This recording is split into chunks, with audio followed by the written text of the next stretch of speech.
Boy, you know what time it is. Welcome to the Bromigos podcast. I need it! Hey, how are you? This is amazing. Ladies. No, I'm kidding. Ladies and gentlemen, what's going on? It's your boy Daint Money. Welcome to the Bromigos podcast. I'm here with the bros. It's Hoochie. It's episode 80 of the Bromigos podcast. Oh, yeah. Just like my credit score. Oh, no. My voice is gone. I'm severely hungover, but the undercover brother's in the motherfucking house. Let's get it. Let's You go. look red as a beet. My God. I think it might just be the lighting in my room, but it is what it is. Well, you Fuck bundled it. We me up that ball, we shirt, move. dog. You bundled me up that shirt, brother. God damn. All right. Well, I wanted to start off with something because, how I've said numerous times, I do not like how the media portrays Angel Reese and Caitlin Clark. I'm not a fan of it at all, but I do want to make this quick point about Caitlin Clark. There's a lot of Caitlin Clark hate, and I'm sure you guys be like, "Oh, you love it, don't?" I don't like hate towards women's sports. I really just don't, because I think women's sports is great. Now, I'll say this about Caitlin Clark. She's played her first 2 games, hasn't played that well. Everyone's trying to harp on the fact she had, 10 turnovers in the first game. Yeah, but this is the thing. You got to expect that. She's going to have this time to grow and get accustomed to the WNBA game. I think a lot of people just think that women's basketball players get drafted and they just start playing well. And that's just not how it is. That's so rare. I mean, I've compared her before to Kelsey Plum. Kelsey Plum at one point was the all-time leading scorer in women's college basketball. That was a time. She was hooping. She was hooping. She pretty much did the same things as Caitlin Clark in college. She was a scorer. She had a great handle. She could shoot the shit out of the basketball. But on top of that, when she got to the league, Kelsey Plum didn't have a good first couple years. It was really up until her third or fourth season where she really started to, come into her own as a player and, become a perennial all-star. It takes a while, and that goes for anybody. I mean, think about her NBA comparison, Steph Curry, right? Caitlin Clark shoots the ball like Steph Curry. She has that Curry-esque game, but it took Steph Curry a little bit to get used to being in the league. People forget when Steph got to the league, he was not the starting point guard. He was a shooting guard. Monte Ellis was the starting point guard. He was the star player in Golden State. And then they had to make a choice. Is our future going to be with Steph or Monte? Well, I think they made a good decision. They got a 2-time MVP, 4-time champion out of Steph Curry. He became the face of the league, the face of the franchise. But Steph Curry really wasn't Steph Curry until 2014, if we're being honest. Remember, he dealt with all those ankle injuries. He wasn't the most healthy player in the beginning of his career. So it took him time to do that. He didn't win an MVP until his 6th year in the league. I feel like when we're talking about women's sports, especially with Caitlin Clark, there was these unrealistic expectations. I saw this the other day that they had her in the MVP odds. Why? That's some ESPN shit. That's some ESPN shit. No way in hell she gonna win MVP. The people that you put over her to win MVP are significantly better than her. They just are. Aja Wilson, significantly better. Brianna Stewart, significantly better. Aaliyah Boston right now, significantly better. And not everyone's gonna do what Aaliyah Boston did when she got to the league.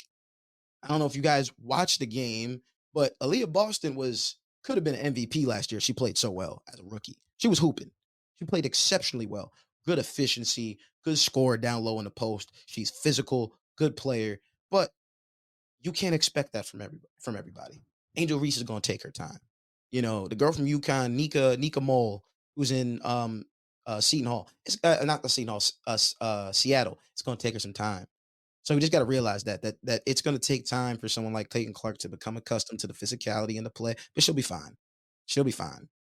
So the one thing I wanted to mention, because we were talking about this right before we started recording, was the whole ESPN, forcing that narrative. I mean, ESPN has really changed over the course of the last several years to the point where that's kind of the stories that they're pushing now, which honestly, I think it kind of ruins the whole aspect of sports journalism. It's just pushing narratives and agendas, and it's not providing, how do I word this? It's just not providing like actual discourse. It's just hot takes and shit. And I'm not blaming shows like First Take for this or anything. That's the whole point of the show, kind of.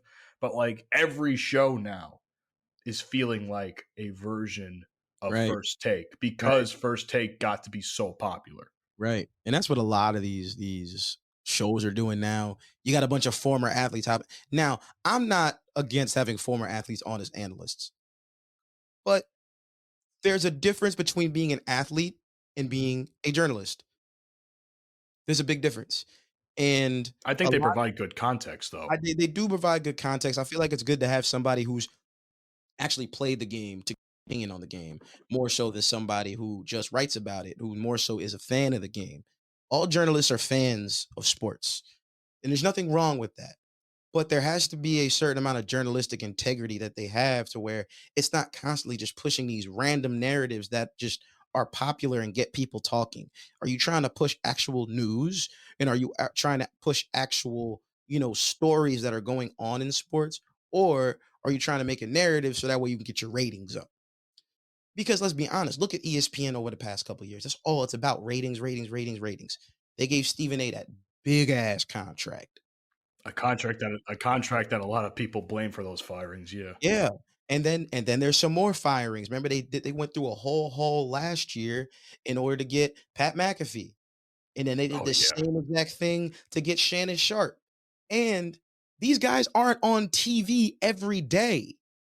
Pat McAfee's on TV every day now, but he wasn't at first. Shannon Sharp is only on First Take 3 days a week. So you fired a bunch of great journalists, people that we've seen on TV growing up watching for so long, right? And now what's ESPN doing to try to backtrack? They're bringing guys back. They're bringing old heads back and giving them their own shows. But why would you let them go in the first place? Why would you let them walk? Now they're trying to do the nostalgic thing and play into the social media thing and the popular narrative thing. It's bad. It's an identity crisis. It really is. I would call it an identity crisis. ESPN peaked whenever SportsCenter was just when they had the little ticker on the side of the screen, like on the left side, and you would see all the topics, and that's really when SportsCenter in the ESPN peaked itself. Yeah, man. Times have changed. Times have changed. Times are different. Sports are different, and things happen in sports that you don't fucking expect. Y'all hear me? Things happen in sports that you don't fucking expect. Well, I can kind of tell which side you're leaning on with this. Yeah, you can see where I'm going with this one. So youth sports. Let's talk about youth sports real quick. Mm-hmm. Youth sports now has become an extremely money-driven enterprise where it's less about the development of young athletes and more about how many teams can we get in this tournament and how much money can we make.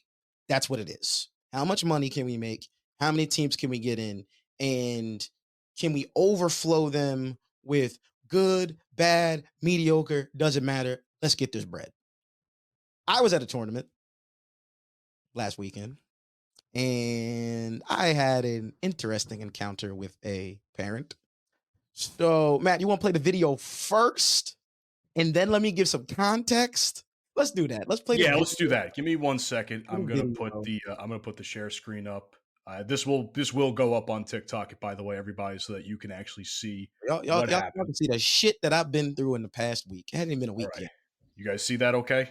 Yep. Oh yes, I see. All right. So I'm gonna have the volume on just a wee bit here. Yeah, blow that thing up. Blow that thing up. All right, let's play this baby.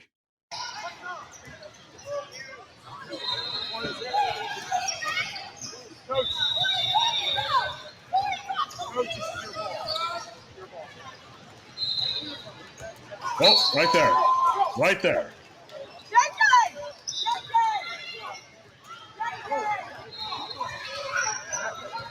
Look at me walking away unscathed. Unscathed. Yeah. Unbothered, unfazed. That's right. All right. So I'm not going to dive too deep into the aftermath of the situation, but here's how this thing basically came about, right? So we're playing in this game. It was our third game of the tournament. We were 2-0. We were trying to be 3-0, and I was on 10. I was on 10 this game. We were playing a team that I personally believed wasn't better than us. They weren't even close to being better than us. And when we play teams that aren't better than us, I expect to smack them by 30 to 40 points. And I mean that because I have a different level of expectations from my squad. We're a very, very good team right now in our league. We're 9-1. We're in first place. We're hooping right now. So at the time, it was our last leg of the league before the playoffs, which start next week. And we were playing this game.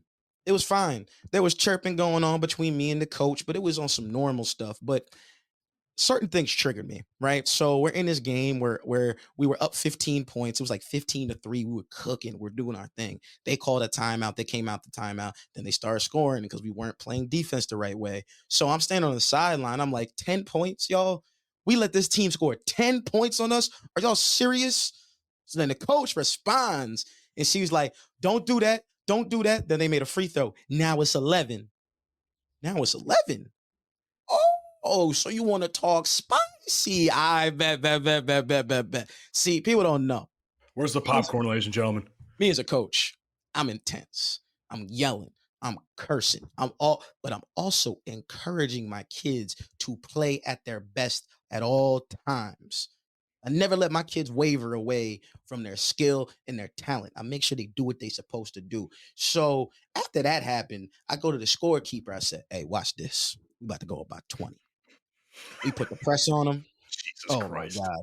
Dude, we put that diamond press on them. Yo, it was so bad. They threw an inbounds pass at the back of the backboard because they were so frantic. They couldn't handle the defense. They couldn't No, they did not. We were all over that like flies on shit. Okay. Yeah, no Diddy. All right. So listen to this, right? So as the game's going on, there was a foul, and I heard the parents from across the way talking to one of my kids. I do not play that game. You're an adult. You stay in an adult's place, and children stay in a child's place. You do not talk to children, especially my kid. You're an adult. You should know better than that. But that's not how it turned out. She was talking to my kid, saying whatever, complaining about a foul call. They were already down 20 plus points. Stop complaining. So my response was, yo, shut up. Look at the scoreboard. Look at the scoreboard. We were busting that ass. They ain't coming back from that. I wasn't playing no games. So when I said that, she made a comment back. I don't remember what it was, but I saw this gentleman walk from one side of the court to the middle, and he sat next to this other big black dude, and he was sitting next to these two mothers, right? And this was on Mother's Day. I want y'all to remember, this was on Mother's Day, all right? And mothers were starting some shit. So she kept yapping. I wasn't paying attention, but what I was paying attention to were these two big ass black dudes staring at me the entire time. So I started walking up and down the court a little bit to make sure, were they really keeping their eyes on me? Oh, yes, they were. I was walking. They was like here and here and here and here. And I'm like, oh shit. But I didn't think anything was going to happen, of course. So now we get to the video at hand. We're in the handshake line. Another mother comes over, and the two dudes come beeline straight to the handshake line. Lady goes, who are you talking to? Talking to one of my kids. Then she looked at me and said, you owe my sister an apology. I'm like, who's your sister? So I'm like, whatever, lady. So I turn around, I go to pick up my coach's clipboard, and then bam, bam, bam, bam, bam. Yo, nigga, I get hit with 5 sucker punches in the back of the head. I'm like, yo. So my parents start beelining over. Shout out to one of my parents' kids, man. He's a great parent, man. He sprinted over. He's like, what the fuck? As most white people do. What the fuck, man? What the fuck, man? What the hell, bro? Heck. What's going on here, guys? Oh, what the heck? It's good they didn't say anything else outside of that. Yeah, man. So it was crazy, man. So I got hit with a bunch of sucker punches. I afterward, it was a whole thing. They had to get security on my next game. It was a whole debacle. And, there was just a lot of things going on. There was a lot of things going on. And as people know, I decided to press charges on the guy because he did end up messing up my ear, messed up my earring. I had blood all over my earring. My ear was dripping blood when I went home. It was a whole thing, man. And out of the whole situation, a lot of people, were saying, oh, did they kick that team out? Sadly, the team got kicked out of the tournament. And I wasn't happy about that.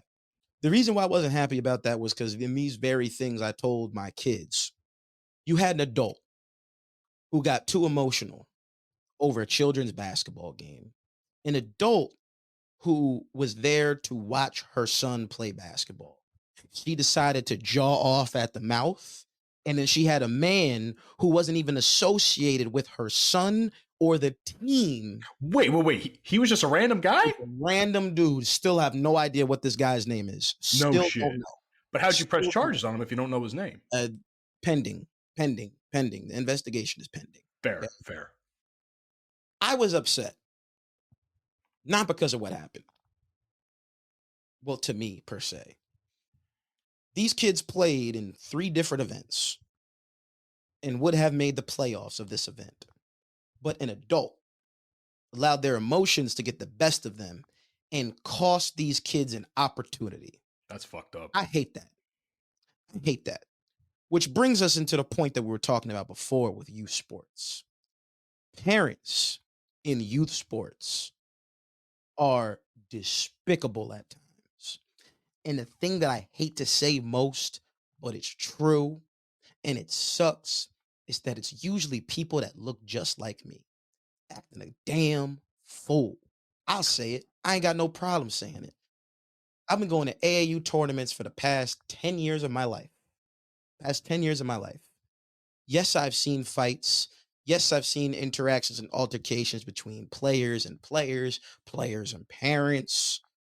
Never have I ever had an encounter where I saw a parent approach a coach, an opposing coach, in that manner. But an opportunity was taken away from kids who deserved a chance.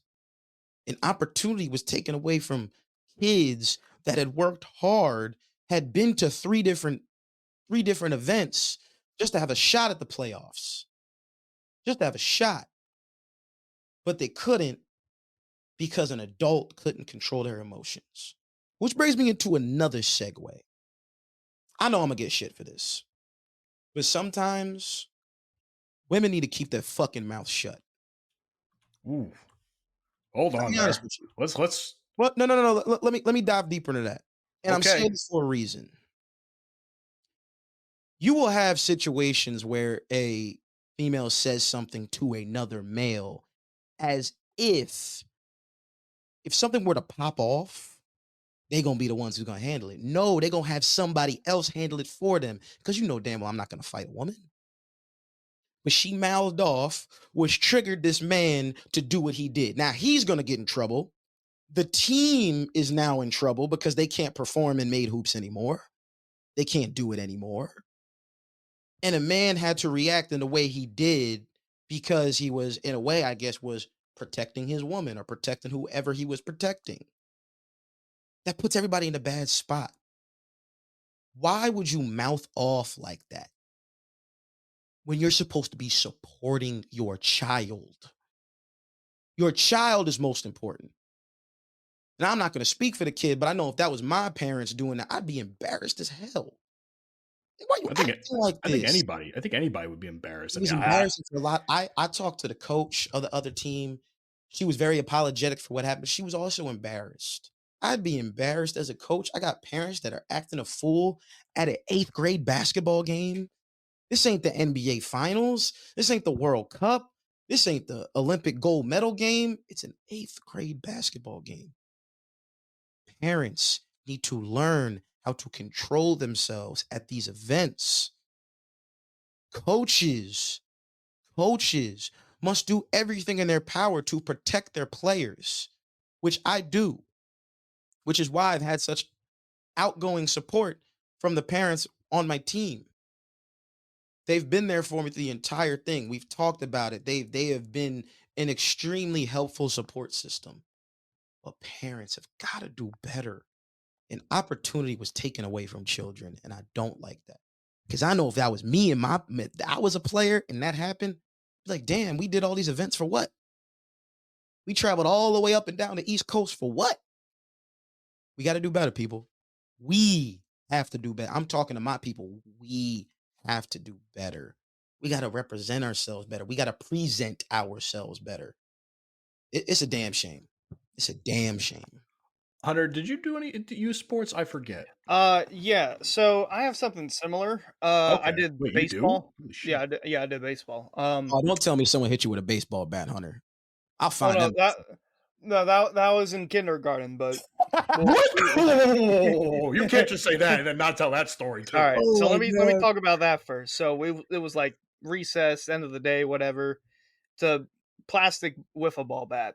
I'm running because I hear the whistle blowing, boop, boop, boop, boop, boop, and then some kid, I didn't even see him, just boom, right in the stomach.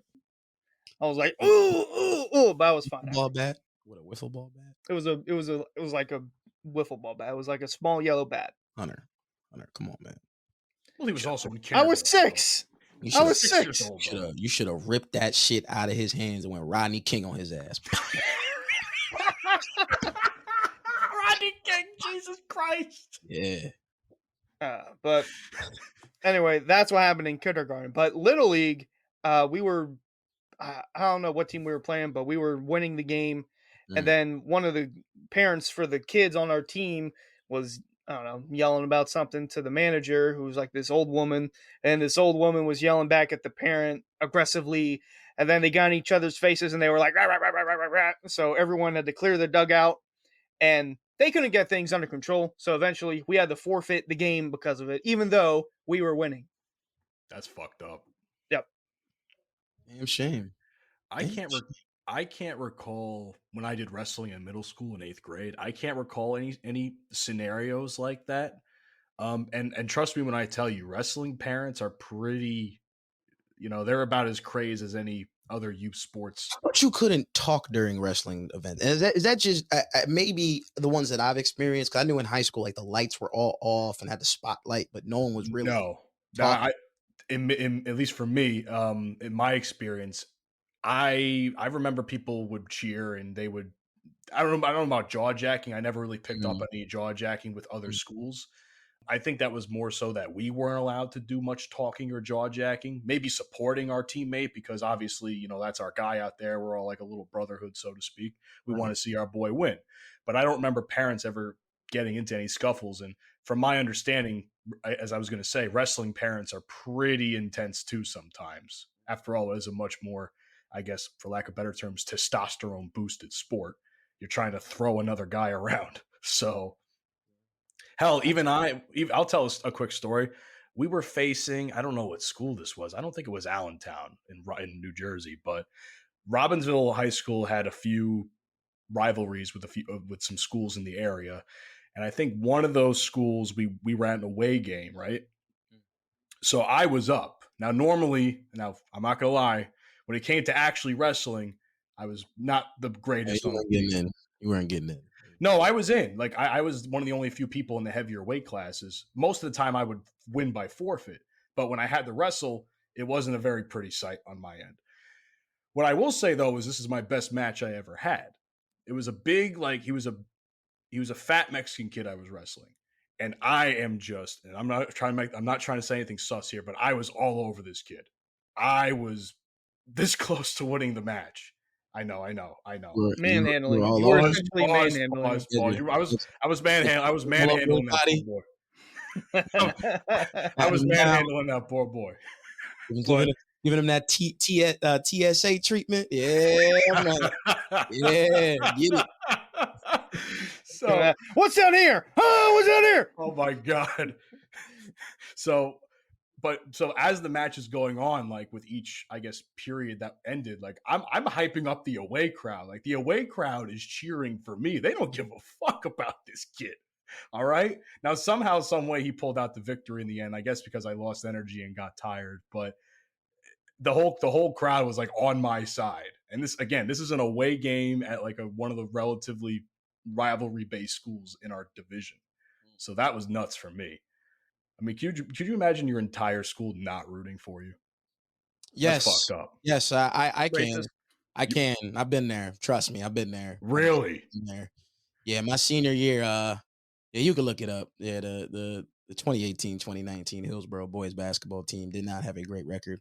And we had a game where our first game of the year where they were cheering for the other team because they were beating our ass so bad. Now, let's give a little context. They were also ranked 5th in the state at the time to start off the year. So, they had, I don't know if I call him a Rutgers legend, but Paul Mulcahy was on that team. I don't know if I would call Paul Mulcahy a Rutgers legend. I wouldn't either. I would know, trust me. And then they also had Princeton starting center, Zach Martini. He's been at Princeton for the past 5 years. Yeah, so yes, they had a very stacked team. Their starting point guard is at Georgetown right now. So yes, they had a very stacked squad, and they were beating our ass so bad. Second half, they started like hyping them up to cook us, and I was not having that shit. I wasn't having that shit. That would make you feel some type of way. It made me feel some type of way that I got to practice the next day, and I got kicked out because I was so damn mad. We were having practice the next day, and we were running 5-on-0 stuff and turning the ball over, and I fucking lost it. I was like, we just lost this game by fucking 40 points, and y'all out here turning the ball over with no defense. Are you serious? I was losing it, and then my coach was like, Dante, go home. I was like, go home. I was like, this is the intensity we need. Like, we need this right now. Because I said it before. I was like, yo, we keep playing like this, we're going to lose every game. Well, lost the next one. Won the game after the next that. one. And the next one. And then we didn't win another game until the first round of county. So, yeah, it was that's wild. Oh, my Jesus God. Christ. It was bad. It was bad. Oh, man. Sucks because I was captain of the team, and now I got to hold that for the rest of my life. Be like, damn, bro, y'all had the worst record in the history of your school.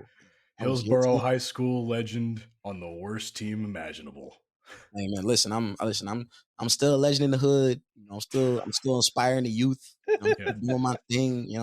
Making sure the next generation. Because I see people don't realize I got the next generation of Hillsborough basketball in my hand.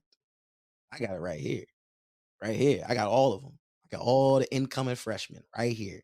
Now, if they want to go to Hillsborough, they can go to Hillsborough. But I'm like, hey, get you over here. I can get you into this school. We can do this thing. It could happen. But nonetheless, I want to see Hillsborough be great. As much as now that I have to coach against them. That's my old high school. Why wouldn't I want them to be successful? And they've done pretty well the past couple of years, and until they saw us in the county semifinal, and shit changed.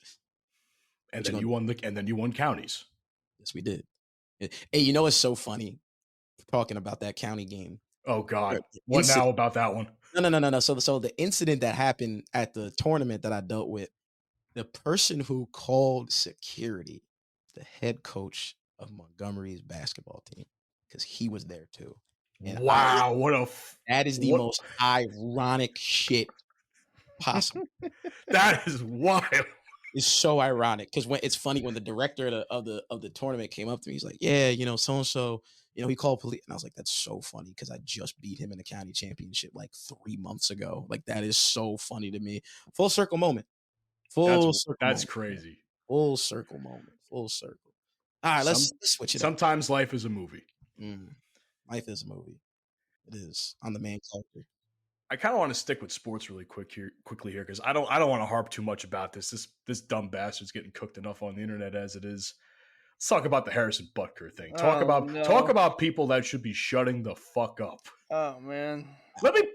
Ladies and gentlemen, I wish Mike was here to talk about this. I ain't gonna lie. Yeah, Mike, come back from the milk and cigarettes, man. We miss you.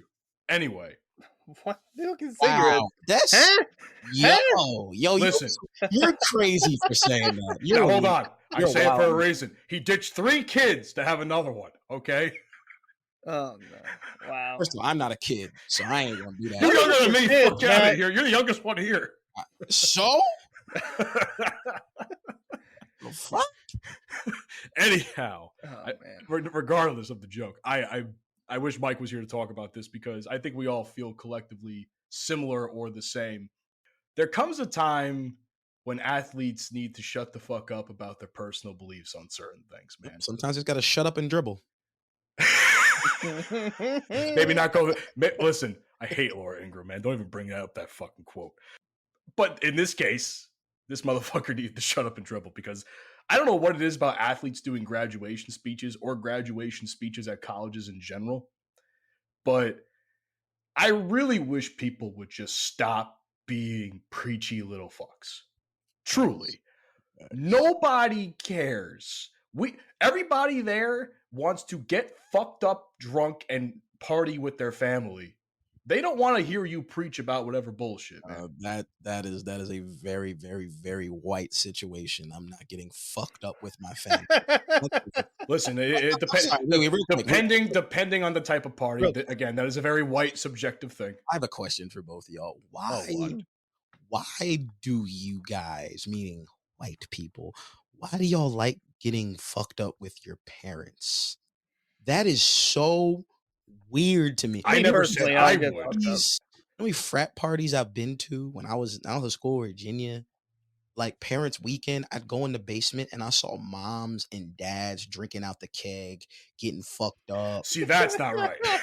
I don't fuck with that. But I'm not. Oh, no. I'm just making a broad statement. I'm not saying I've done it. I know I've never done it. My parents hate when I drink, but either way. But the point I'm trying to make is people don't care what you have to say. And Harrison Butker from the Kansas City Chiefs decided he wanted to spew some bullshit on this particular day. Let me read you a direct quote about women specifically. Some of you may go on to lead successful careers in the world, but I would venture to guess that the majority of you are most excited about your marriage and the children you will bring into this world. I can tell you that my beautiful wife, Isabel, would be the first to say that her life truly started when she started living her vocation as a wife and mother. End quote. That's whack. That's just all right, whack. guys. All right, guys. All right. Hunter, I want Hunter to start this one. What do you I want to hear on this one. So everyone has the freedom to do what they want, right? Like people, they either get fucked up and go to jail for life, or they pursue a degree and graduate from college and they want to pursue whatever it is that they want to do, whether it's business or I don't know, sports or anything in that realm. And some women just decide not to have kids. That's just the way it is. So does your life really only begin when you have a kid and or 2 or 3 or whatever, and you just become a housewife? Not the degree that you've been working your entire life to get and whatever job that is, but just staying at home and essentially cooking, cleaning, doing whatever for the family. That's when your life begins? Is that what we're at? Really?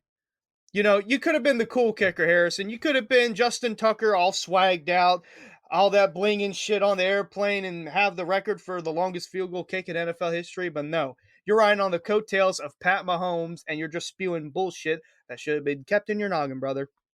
So shut up and kick the damn ball. That's all I got to say. Dante? I'm just looking up here, Benedictine College. I just wanted to see some of their alumni. Yeah, you know what? What kind of school is this? I didn't look this up when I was doing the news roll about this. Okay, I just want to see who's gone there. Sounds like a white school. Oh, very white. All of these alumni are white politicians. I'm just looking. Oh, they got David Kochner. All right, okay, David Kochner. Comedic actor. All right, cool. Y'all couldn't invite David Kochner. Talladega Nights, Anchorman. Nah, we couldn't invite him. But you invited from the Super Bowl winning back-to-back Kansas City Chiefs. You invited kicker? The kicker? Do you think 95% of that crowd knows who the fuck he is? I didn't know who he was until yesterday. I didn't even hear his name. But you invite the kicker from the team that just won the Super Bowl, and he wouldn't have said that bullshit? They deserved it. They deserved it. Ain't no way in hell I'm inviting a kicker to give a commencement speech at graduation. Also, he didn't even go to that college. He went to Georgia Tech. Why? Is he family members with one of the politicians that graduated from that school? Is he giving the school money? Because if I'm Benedictine College, I'm like, we want no association with this dude anymore. He just came up here and said some bullshit. And to say that a woman's life truly starts when she becomes a wife and a mother? What if she don't want to be a wife? What if she don't want kids? She just wants to live her best life as an independent woman, making her bread, doing her own thing, going on vacation with her girls, living I ain't nothing wrong with that. I ain't got no problem with it. You know why I ain't got no problem with it? Because it ain't got shit to do with me. It don't. That is a crazy thing to say at a graduation commencement speech. Now, we talked about this yesterday. There are people trying to say that the Kansas Chiefs should drop him from the team. No. I disagree with that. Let's not do that. Let's not not gonna let a drop him. person's personal beliefs. Those are his own personal beliefs. He feels that way. We can't take that away from him. Those are his own personal beliefs. But we should definitely make an example of his ass. I agree. Definitely. Don't make him lose his job. No, let's put him on the pedestal of asshole athletes. Because that was some asinine statements he made. Can't get down with that. I want to echo something you said in the group chat yesterday. And you said we all know Tom Brady's a Trump supporter. But you know what he did? He kept that shit out of the locker room. Out of the locker room. Nobody fucking knew about that shit. No, Tom Brady doesn't walk around. Yeah, let's go Trump. Trump does this. Hey guys, listen, y'all should vote for Trump. He's a great guy. He's going to do it. He's going to help us keep our money. No, he doesn't say any of that stuff. Because why?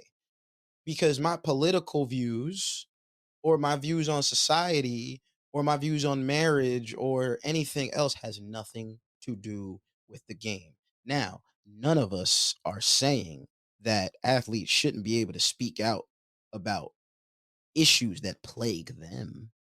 They shouldn't. Because I'm waiting for the first person to compare this shit to some shit that LeBron James said during BLM. Or Colin Kaepernick. Or Colin Kaepernick. Don't do that. Don't do that. Colin Kaepernick lost his job on some bullshit. Now, if this guy were to lose his job, I'd be like, all right. I ain't with it, but I'd understand it. You know what I'm saying? I'd get it. I would get it. What he said was wrong. I don't care if that's how you feel. That's wrong. That's fucked up to say. Where's his mom at? Yeah. Where's his mom? Does he have a mother? I don't know. Also, it's kind of funny how all of a sudden now his jersey's at like the top of jersey sales for the NFL. Really ironic. Buying the jerseys, Hunter. People that look like us that believe the shit. Not saying we do, but I don't buy that jersey. Mm-mm.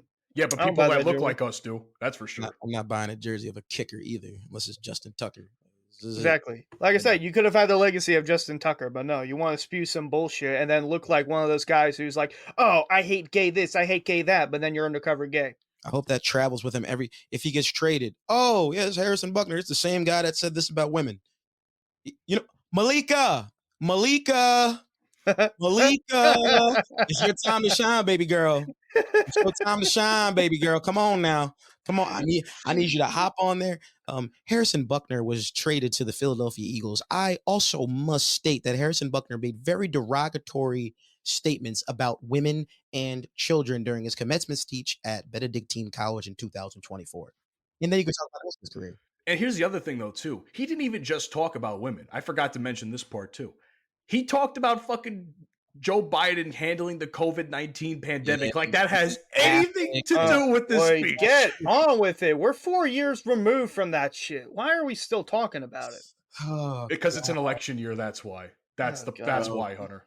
I know when you walk into his house, you see a big old Confederate flag in the living room.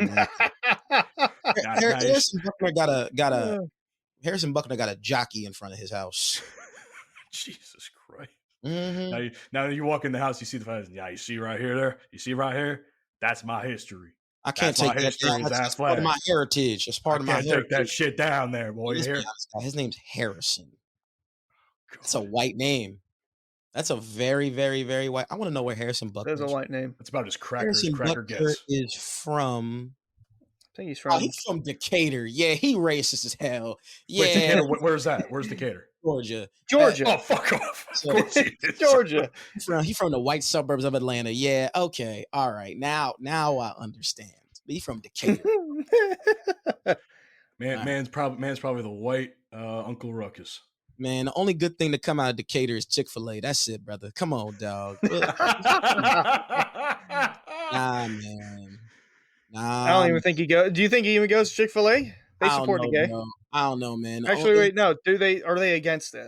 I've been Chick-fil-A, I I have- believe Chick-fil-A may or probably may against not be abortion. against They're it. I probably don't know. against abortion. Listen, the only thing I'm going to Decatur for is Chick-fil-A and the Waffle House Museum, and that's it, brother. That's it. Come on, bro. You from the land of the Waffle House Museum. That's where you from, dog. That's where you from. Sit your white ass down and just keep kicking, bro. Kick and shut the fuck up. So when you search for Harrison Butker, one of the things that pops up is his wife Isabel Butker. This is the first thing that comes up. Is she at least Who is- attractive? Who is Isabel Butker? Meet Harrison's wife after Chiefs kicker sexist speech.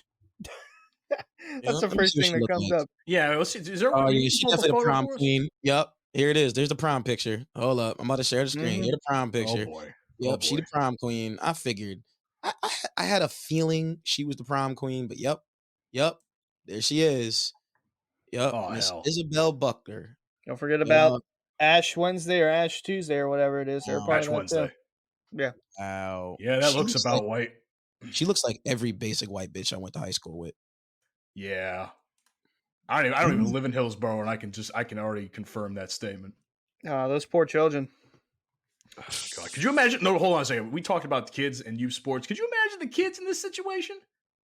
How they're gonna feel now? Now their daddy and mom's getting Well, it don't clowned. matter. They're just gonna get brainwashed by him. Yep.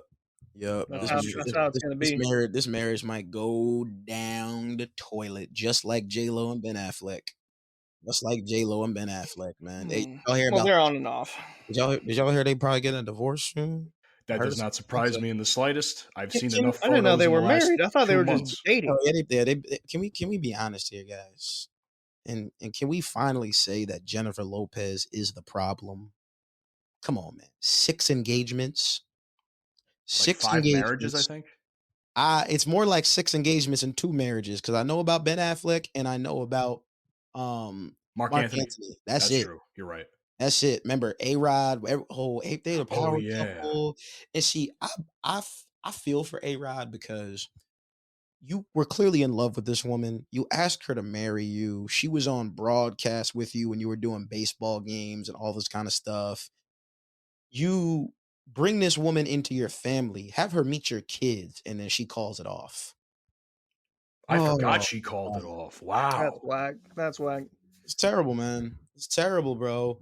There's a reason her name's Jenny on the block. Keep her on the block. She's for the streets. Facts.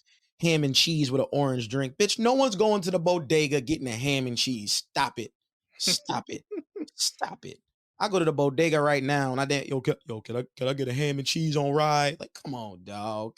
Come on, dog. Let me get that turkey cheese, lettuce, onion, tomato, oil, vinegar, mayo, and give me some chips. And that shit'll be $5, if that. If that. You know what? Know what they should have asked her?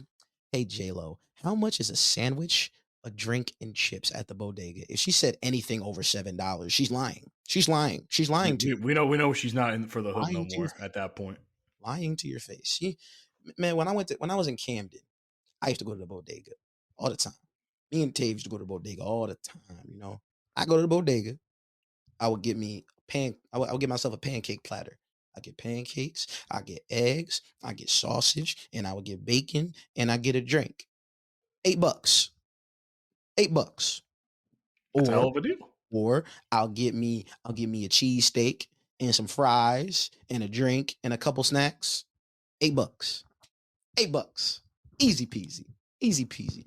And anywhere in there, did you hear me say I got an orange drink? Ham and cheese. What is this? Elementary school, bitch? You want that free reduced lunch, bitch? Come on, yo.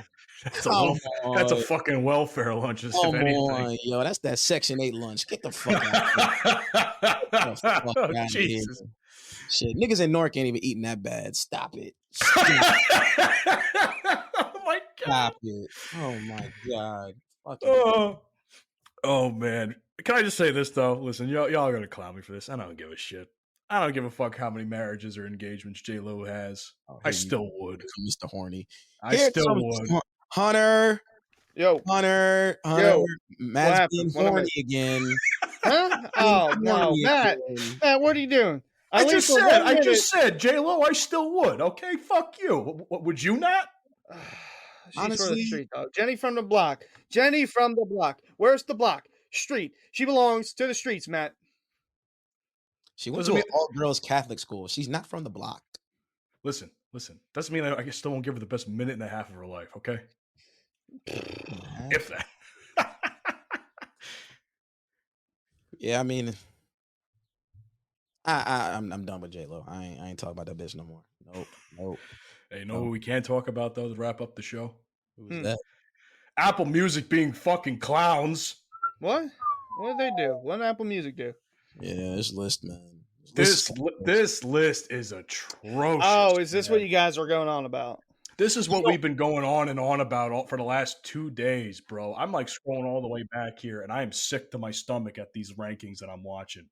I have a feeling, though, Matt, that it's going to be a What? bunch of Drake albums in the top 50. I just have a feeling because I think what they're doing is they're ranking these albums also based on streams. You have to. There's no way they're not. I feel like that's what's being. But then again, if that's what they're basing it off of, Astroworld's at 98. 98. Come on, Astroworld, man. I also think Astroworld is an album that did better on Spotify, but yeah. You got to think of demographics, though. I mean, most people that are going to listen to oldies and, rock and all kind of, a lot of them on Spotify. It's the new shit that people are on Apple Music listening to. Because, I mean, Drake kind of runs both streaming platforms, in my opinion. He's one of the biggest, I think he is the most listened to artist on Spotify. He probably is on Apple Music. If it's not him, it's probably The Weeknd. It's probably Taylor Swift. I know one person's name that ain't gonna be in that top 10. Kendrick Lamar. Lamar, and I like Kendrick. Now, can I preface this a little bit more because I didn't really get to preface it before we started getting into it. Apple Music is on Twitter, mind you, has been tweeting for the last week or so. It seems the 100 best albums of all time. We have at least I have no idea what this is being based off of. Again, it could be streams, it could be album sales, it could be just critiques on the music itself, whatever it may be. We have no way to base this off of. All I started seeing was a list of albums starting popping up on my timeline, so I did a little bit of digging. The first album, which is number 100, was Body Talk by Robin. So I'm like, okay, this is an album I'm not familiar with, but I started doing some digging. And I started seeing a bunch of egregious rankings that I feel are egregious anyway. Hotel California by the Eagles, probably one of the most famous albums of all time.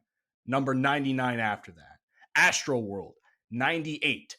Rage Against the Machine at 97 with their self-debut album. Usher with Confessions at 95. Okay? And as I'm trying to scroll through here. Back in Black. Literally I believe the top 4 best-selling album of all time is number 90. Okay? I don't know what this is being based off of. The thing that pissed, I think, me and Mike off the most. Oh, by the way, Get Rich or Die Trying is 82. I don't know how the fuck that's possible. That's a diamond album. That's a diamond album. That and I saw that, I'm like, that is egregious. But what was probably one of the most egregious rankings that we saw up to this point, at least in the 80s, was the Marshall Mathers LP. Not the second one, the first one. Number 80. Diamond album. A diamond album, exactly. Then we have, 77, Madonna, Like a Prayer. Good Lord. I'm trying to find other ones that are, let's see, Missy Elliott with Super Duper Fly at 75. Some of these top 50 at the least. No. Here's another one. I was pissed off at. Number 70, Straight Outta Compton. Out of Compton. That album literally changed America. That album changed, not music. That album changed America. Master of Puppets at 69. Nice. Pretty nice. From Metallica. I'm listening to Metallica, so I would. So, I mean, I would know that a little bit more than you do. I mean, it's still a famous album. What about pronounced Leonard Skinner? They haven't gotten to Leonard Skinner yet. All right, bet. Because if that album ain't on there, we got a fucking problem. Because Free Bird is still the shit. Oh, Still, here's one that pissed me off too on a personal level. 62. Well, this actually could be. I'm not super upset about it, but this is still a top 50 in my opinion. All Eyes on Me by Tupac. 62. I know you ready to punch a hole through the wall. I was so upset. I know that. And I know See, for a fact Strictly for my isn't on this ranking my either, thing which is is going to make me this. upset. I think that I don't know when we're gonna get to the top five. I know it's gonna take a while. They probably might get to it tomorrow or whatever. No, There are two it's gonna take albums a that while. better be in that top five, and if they not, me and Apple Music gonna fight. Okay, more like the top three. Now you might not agree with this because we listen to different music. If Thriller ain't 1 through 3, Yes, we got I to agree. I agree. Now yes. another one. Now y'all don't know if y'all listen to Stevie Wonder, but if Mm. Songs in the Key of Life is not at least top 5, I got a serious problem. Songs It in the might be Key of number Life 8. is one of the greatest albums, complete album, because there are albums that have good songs on it, so it kind of shoots up the marketability. No, Songs in the Key of Life, from one to the very last song on that album, is beautiful. I would listen to Songs in the Key of Life on vinyl right now if I had a record player. That album is so beautiful. Sir Duke, Superstition, the list goes on and on and on. I mean, that's crazy to me that we got certain albums that are diamond that are below 80. So you and I were talking about this before Hunter came into the studio. Number 58 was "What's the Story, Morning Glory" by Oasis, which y'all don't know about Dante, but he's up, he's with that, some of that Yeah, I Oasis. know about Wonderwall, y'all. He Yeah, knows y'all about that didn't do that. Wonderwall. I didn't Not think I only knew that. that, let's see. You know who they put at 55 though, which you and I disagree with this wholeheartedly. "Auntie" by Rihanna, which is her last Oh, album. Or Anti, yeah. whatever. I thought Yeah. that was a Anti, little weird.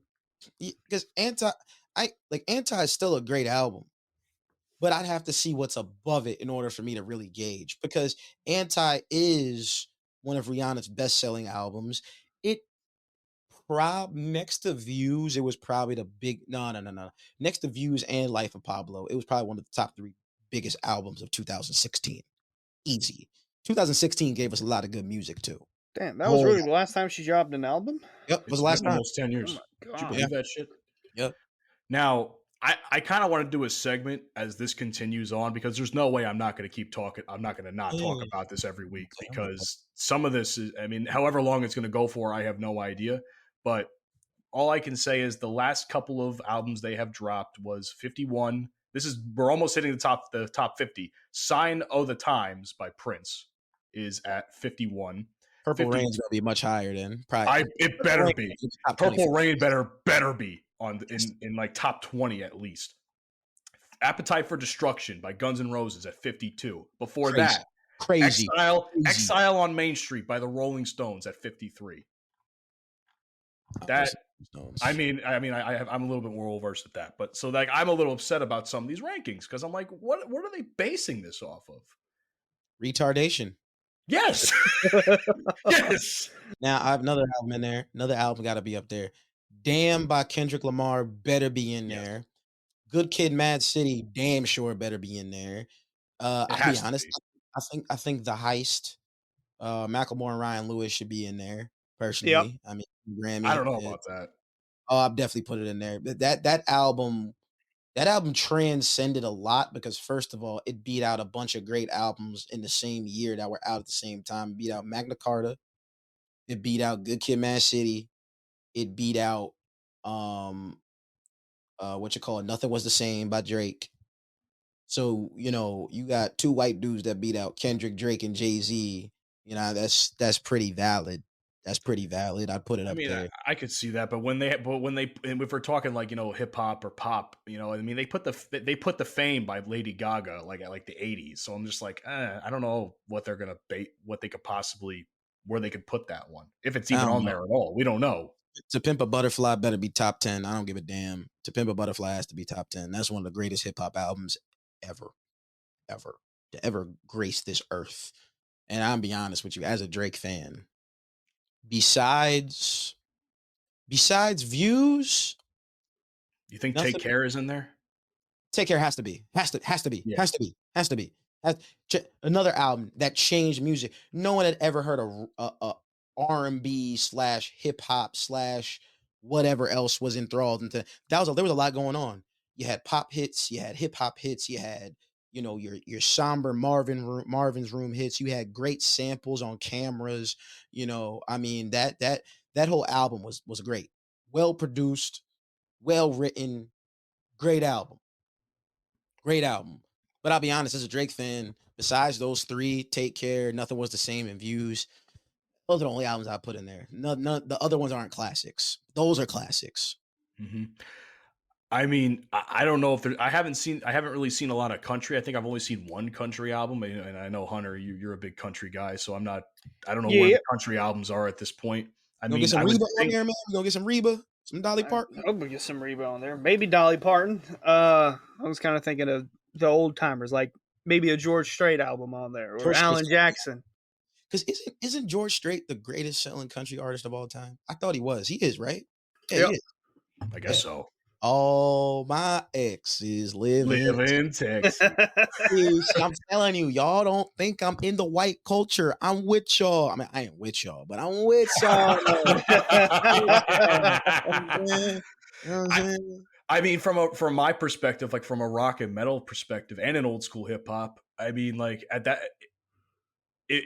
as far as like old school hip hop goes, if All Eyes on Me is as low as it is, I'm not sure where the fuck other albums are going to place on there. And with metal and stuff and rock, it's just getting all kinds of disrespect. So I'm a little concerned as to who's going to be in that top 30, if that. I'm thinking, this is my prediction right now. The top 30 is going to be nothing but country, pop, and hip hop. That's it. I think you only get 2 country albums on there. Probably. Like one's got to be George Strait, one's got to be Dolly. Maybe Reba. Country is so. It's at a very specific demographic. That's what hip hop used to be, and then it just grew to a global scale, which is why I say Straight Outta Compton's got to be bigger. You have white kids buying an album, listening to music and lyrics that they could not relate to at all, but they still fucked with it. You can't say the same thing about a country album. No country album you could ever say that about, in my opinion. I haven't. That's fair. I can see that. You know I'm saying I don't think there's ever really been a country album that's like, oh, this is it. Oh, this is gonna do some things. I mean, keep in mind, if we're also basing it off of streaming, country is without a shadow of a doubt one of the biggest, if not the biggest genre on streaming right now. And that's other than hip hop.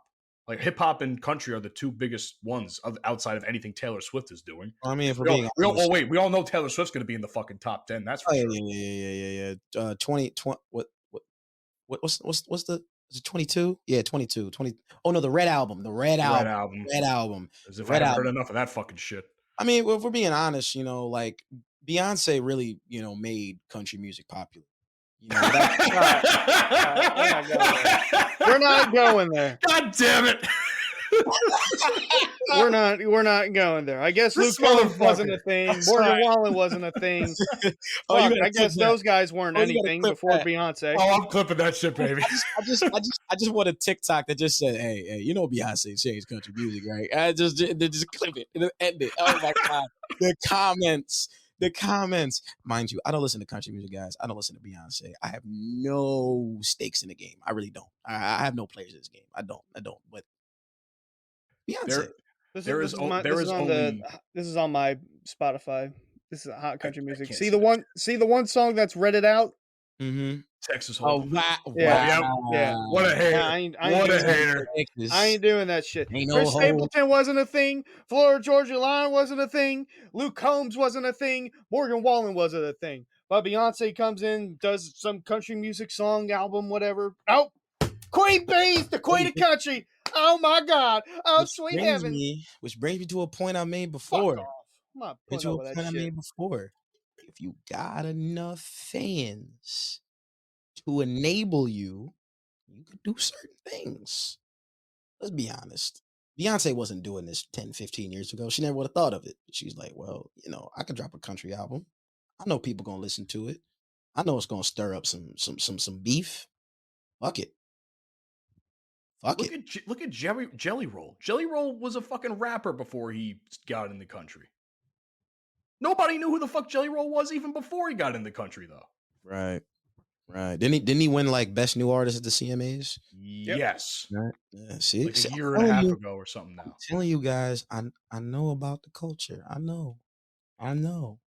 Dante ain't down with us, but he's down with us. We get it. I'm down. I know about them tax breaks, y'all. Trust me, I know. Oh man. I know about your issues, affirmative action. I understand. Oh, jeez. I hear you. God damn it. I hear you guys. Hey, Before we end the show, Yeah. I gotta make this one point. We haven't really talked about NBA basketball at all.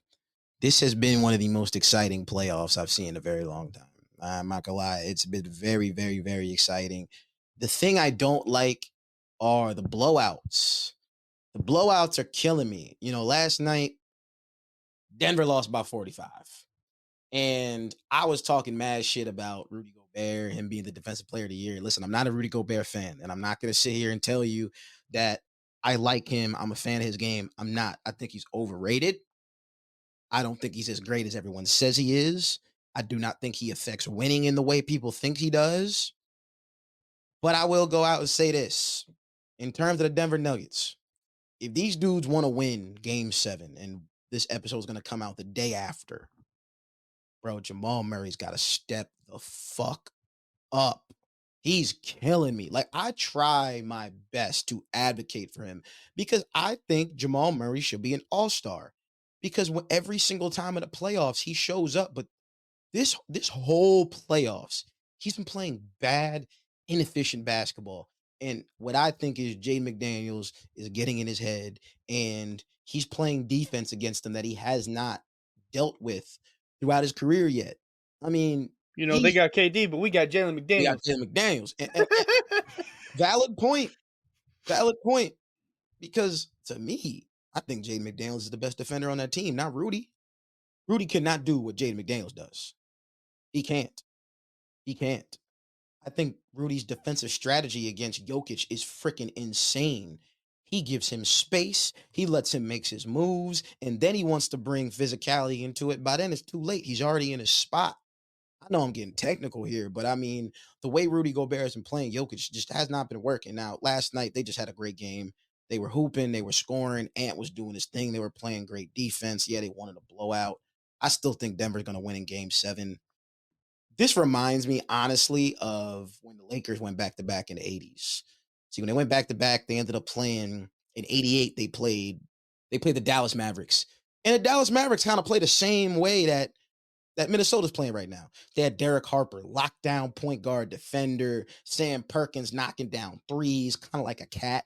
He was he was a stretch four before stretch four was really a thing. You had James Donaldson down low, who is pretty much kind of like a Rudy Gobert. He's a defensive anchor, real tall, 7-foot guy. And they took the Lakers to 7 games. I think it was in the second round, not the conference finals. I could be wrong, either or. But it's like the same situation, Sometimes championship teams have these lulls. But here's the difference. Everything is on the line on Sunday. Everything. Either Jokic and the Denver Nuggets are going out in the second round for the second time in the past 3 years, or what I think is going to happen, they're going to play like a championship team at home in Denver, crowd on their side. Refs will probably be on their side too. I was going to be honest. I don't think anybody wants to see the Timberwolves in the NBA Finals. Nobody. I'm just keeping it a buck. I would rather see the Mavericks in the finals. I'm not going to lie. I would like to see the Mavs in the finals too. I would like to see them in the finals. Hell, I'd love to see the Thunder in the finals, but that ain't happening. I wouldn't. They're not there yet. Yeah. I don't want to see them in the finals just because I get to watch you suffer not once but twice this playoffs. That's all. All right. I like to see teams in the finals that I think could perennially be championship winning teams. Not contenders, but they could like dead ass win it. I think Denver can really win it. I think Dallas could win it if Luka would stop being a pussy and complaining about everything. I think the New York Knicks can get there. I don't think they could win. No, I don't I think they can think win the either. Boston Celtics can get there. They got to prove it. They've got to prove it. At everybody in this playoffs right now, the team that has to prove something is the Boston Celtics. They have to prove something. They've had the easiest, in my opinion, they have had the easiest seeding out of any team in this entire playoffs. They had the They were the Heat. one seed. They were the Heat. They had the Heat, The and Heat then they without Jimmy had Butler. without Jimmy Butler, yes. And then they have from what I'm reading from discourse online, a discombobulated, for lack of better terms, Cavs team. I don't believe none of that shit.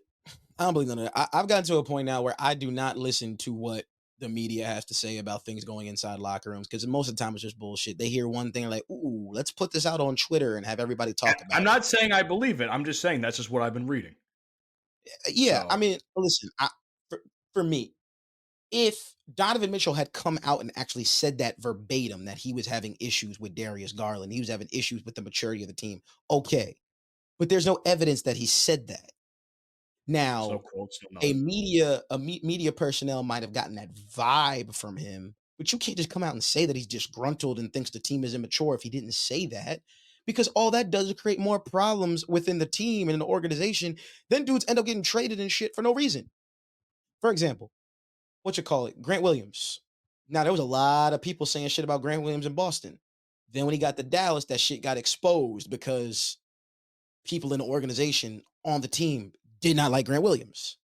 They did not. And they've come out and said that. Michael Finley went on the radio and name dropped Grant Williams after he got let go, after he got traded. Luka Doncic has been very publicly disgruntled with Grant Williams when he was on the team. So that I can believe. But when you're just making shit up based on a player's facial expressions, or you think they feel a way and you say, because how are you going to talk about the way a person feels? You don't know that. Anybody going to be pissed off when you lose 4-1 in the second round of the playoffs, and you're on a team that for the past 2 years, guys have been saying, oh, yo, they could really do something. They could really do something. They got a lot of talent. They got this. They got that. Donovan Mitchell. Oh, he hasn't really shown up, but he's doing his thing. Blah, blah, blah, blah, blah. I mean, Boston got this deep, and they played against a team that didn't have their kryptonite. We all know Jimmy Butler is the Boston Celtics kryptonite. Jimmy Butler gets the Miami Heat going. He didn't play. They had an easy 4 games. That was easy for them. No Jimmy Butler. You had Jimmy Butler change the game. So, with that being said, fuck the Celtics. That's all I got for today, guys. That's all I got. I was just going to point out about the Nuggets and Jamal Murray. During the Lakers series, he was averaging 23. This series against Minnesota, he's averaging 15. Jesus. His efficiency. Step it up. It's his efficiency. I think last night he shot like 4 for 18. Pull that up. Yeah, 4 for 18. Dude, and my this is the last thing. Minus 32 point differential, the worst on the court. My suggestion for Jamal Murray in Game 7, dog, get to the rim. You already gonna have Michael Porter Jr. stopping ball movement every single time he touches the ball. We already know that. Aaron Gordon is gonna play his normal, efficient basketball. He takes his shots when he needs. But you can't win a series with Aaron Gordon averaging more points than you and scoring more points than you in the game. It's just not gonna work. Because then what happens? Aaron Gordon drops 25 on 9 of 10 shooting, and then Jokic has to go out and have a 40-point triple-double for you to win a game. And what's Jamal Murray doing? What's Michael Porter Jr. doing? I know KCP going to show up. I know Jokic going to show up. I know Aaron Gordon going to do what he needs to do. But my nigga, we're trying to say you're an all-star. We're trying to say that you should have a chance at the Hall of Fame if you win another championship. But you got to play better in the playoffs, because you don't play like this all year in the regular season. But playoff time is where you show up. My man, show up. If any game in his career has been important, this is the most important game. Sunday night in Denver. Well, if I may interject and switch courses really quick before we go, I agree with everything you guys said. But on my end, congrats to the New York Rangers, who just beat the North Carolina Canes. Bird. The Carolina Hurricanes. There ain't no North, there ain't no South. You know, whatever the fuck. United. They're irrelevant. Their asses are irrelevant anyway, and I'm still very hungover from drinking last night at MSG. So it doesn't matter. It was a good I time. saw you around some bitches last night. What happened? They're my homies. That's what they are. And they're not bitches. They're good people. I'm sorry. You around some females. Wait, Some female acquaintances. Some I female can't- acquaintances. you were around some cisgender women.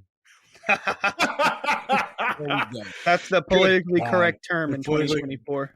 Good God Almighty! All right, everybody. Gender That's it. conforming, non-binary white women. Thank you guys so much for checking out this episode of the Bromigos podcast.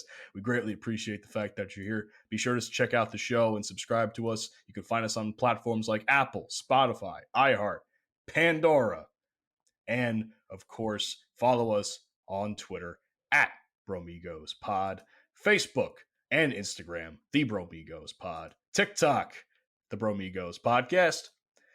Right now, the YouTube's a little bit lackluster. I ain't going to lie. You know, we haven't had any video pods up there in a while, and hopefully we'll have that coming back very soon. But for now, the audio does get uploaded on the YouTube if you like to listen to it on there as well.